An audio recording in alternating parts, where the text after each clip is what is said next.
Okay, so what I really want you guys to know about the atomic theory is that inside of the atom there is a nucleus, and inside that nucleus are protons and neutrons. Outside of the nucleus are orbits, and in those orbits we will find electrons. And according to the atom family story, here's how to remember where the particles are in an atom. Okay? Peggy is inside of the nucleus. She is the mom. And Norman is inside of the nucleus, and he is the dad. Like all moms, Peggy does everything, so she gets a plus. And Norman does nothing, so he doesn't get anything.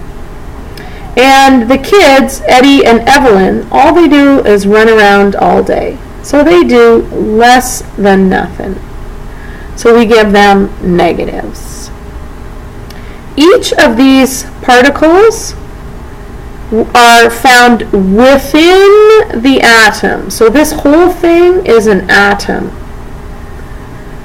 And within the atom are 3 different types of particles. And we call those subatomic particles. And they are within the atom. So they are within the atom, subatomic.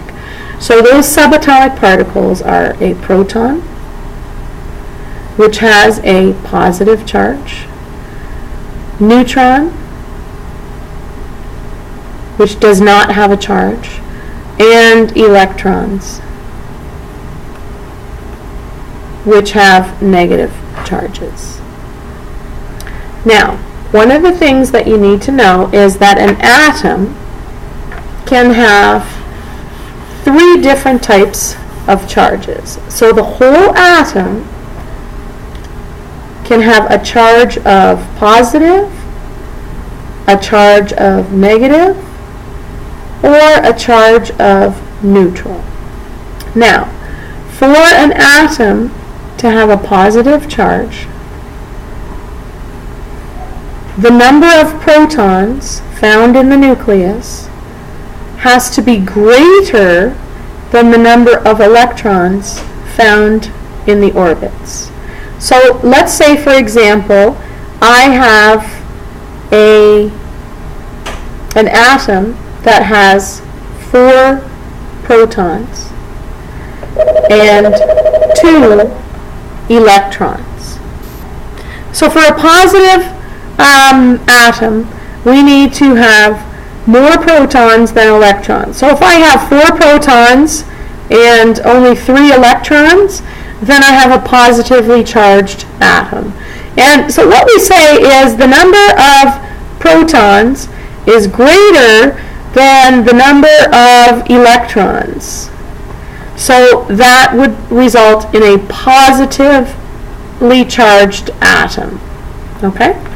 Now, let's say I want to show you a negatively charged atom. Well, you can probably figure that out. A negatively charged atom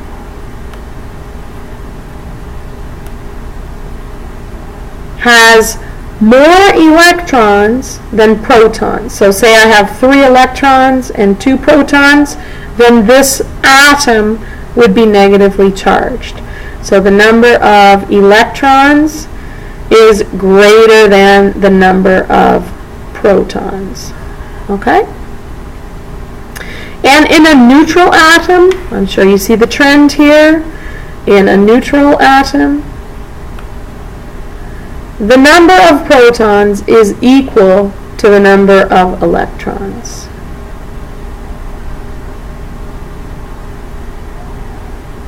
Okay?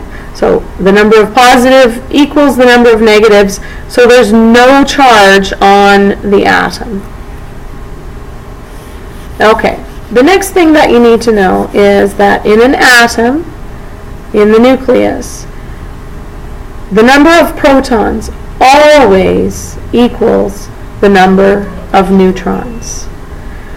So anytime you see an atom and it has the atomic number, let's say 4, if there are 4 protons, there are going to be 4 neutrons.